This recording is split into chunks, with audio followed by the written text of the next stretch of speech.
আসসালামু আলাইকুম। সবাই কেমন আছেন? আশা করি সবাই ভালো আছেন। আজকে সবার উদ্দেশ্যে একটা কথা কই যে আমি আজকে কিছুদিন ধরে ভিডিও আপলোড করতে পারতাছি না।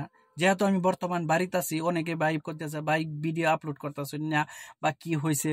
আমি কিছুদিন আগে স্টারের কারণে অনেক মানুষে একটা হেল্প করছি বা স্টার অনেক মানুষকে দিছি, যেগুলার কারণে হয়তো উইক চ্যালেঞ্জগুলো আমি তারারে একটু কিছু সহায় করছি আর কি। উইক চ্যালেঞ্জ গুলো আমি পূরণ করে দিছি। কিন্তু অনেকেই এখন কইতাছে যে ভাই কিছুদিন ধরে তুমি ভিডিও আপলোড করতেছো না, কি হয়েছে কি হয়েছে? ভাই আমার কিছু হয় না, আমি জাস্ট একটা প্রবলেমে আছি। একটা প্রবলেমে হয়েছে এই যে জিও সিমে আমার খাইছে। যেই কোনো জায়গায় যাই ভাই নেটওয়ার্কের খুবই খেলিমেলি, কিন্তু জিও সিমে যে এতটা নেটওয়ার্ক প্রবলেম ভাই, কোনো ভিডিও আমি আপলোড করতে পারতাছি না। ভিডিও আমার কাছে অনেক মজুত হয়ে আছে, অনেক ভিডিও আমার কাছে আছে, কিন্তু আমি ভিডিওগুলা একটা ভিডিও আপলোড দিতে পারি না। কি হয়েছে আমি জানি না, কিন্তু আমি ভিডিও আপলোড দিতে পারতেছি না। যেহেতু আমি যেই জায়গার মধ্যে নেটওয়ার্ক থাকে সেই জায়গার মধ্যে আমার কিন্তু সময় থাকে না, সেই কারণে আমি হয়তো ভিডিওগুলো আপলোড দিতে পারতেছি না। আর আমি ভিডিও আপলোড দেম, আপনারা অবশ্যই সাথে থাকবেন। যে আমি ভিডিও করা ছাইড়া দিছি, বাদ দিছি, অনেকেই কইতাছে এরকম কিছুই না। নেটের কারণে আমি ভিডিওগুলা, মেইন প্রবলেম রয়েছে নেটের কারণে আমি কিছু সাই সুবিধা করতে পারতাছি না।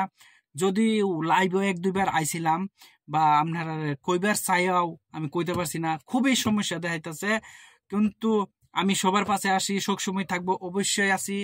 আর আমি মাঝে মাঝে ফেসবুকটা খুলি, মোটামুটি আর কি চলতেছে। যে কেউ কিছু পোস্ট দিছে, এটাও ঘুরতে ঘুরতে দেখতে দেখতে আমার অনেক সময় লেগে যায়। ভাই জিও সিমের মধ্যে আমার কি হয়ে গেছে আমি জানি না। যেহেতু আমি জিও একটা যেই আমি অধিক অধিক অনেক দিন ধরে আমি জিও চলাই, কিন্তু এরকম সমস্যা আমার কোনো দিনে হয়েছে না। আর অবশ্যই হয়তো আপনারও যদি জিও সিমের প্রতি বা জিও সিমে জিও নেটওয়ার্ক লয়ে যে আপনার এরকম হয়েছে, অবশ্যই আপনি কমেন্ট করুন। যদি আমি ভাবছি আমার এই একাই হয়েছে, কিন্তু আমি অনেক বন্ধু ফ্রেন্ডকেও জিজ্ঞাসা করছি যে তারারও এরকম জিওর মধ্যে সমস্যা। আর জিও আমাদেরকে হাজার হাজার কোটি কোটি টাকা আমাদের কাছ থেকে কি করতেছে, লুটতে লুটতে নিতেছে। আর আমরা এই নেট দিতেছে কি 2G সমানও না স্পিড, নেট চলে না ভাই। আমরা নগদ টিহা দেহারে আমরা 5G নেটওয়ার্ক কিনে লইতেছি, আমরা এই নেটওয়ার্ক দেই না। আর যেইগুলা এমবি আমরা প্রত্যেক দিন বাঁচতেছে, এইগুলা এমবিও আমরা দেই না। এইগুলা এমবি কি করে, তারাই নিয়ে যাইতেছে। মাস শেষ, রিচার্জও শেষ, কিন্তু আমরা যে সারা মাসের মধ্যে ইউজ করতে পারতাছি না। এইগুলা বস্তু তো এই কোম্পানি বুঝে কি? বুঝে না। বুঝে, কিন্তু আমরারে লস করবার লাগে এরা উঠা পড়া লাগছে। আমরা বস্তু কিনা লইছি, আমরার বস্তু আমরা ইউজ করলে করবাম, না করলে নাই। এই বস্তুটা এইভাবে থাকা উচিত, কারণ আমরার দন দিয়ে, আমরার টাকা দিয়ে, আমরার পয়সা দিয়ে বস্তুগুলা কিনি। এগুলা বস্তু কি করে, তারা লুটতে লুটতে লয়ে যায়। এগুলা বস্তু দ্বিতীয়বার আমরা পাই না। এই যে এরকম কথা আর কি। তাহলে হয়তো আমি ভাবছি যে এরকম সমস্যা অনেকের লোকে আছে।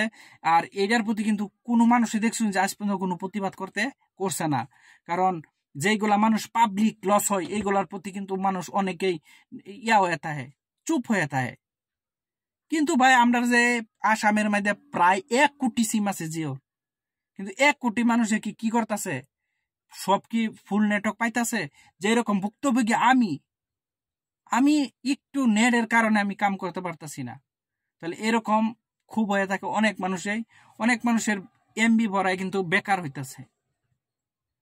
এয়ারটেলে দেখুন নেটওয়ার্ক দিতেছে কি 5G স্পিডে, খুব সুন্দরভাবে দিতেছে।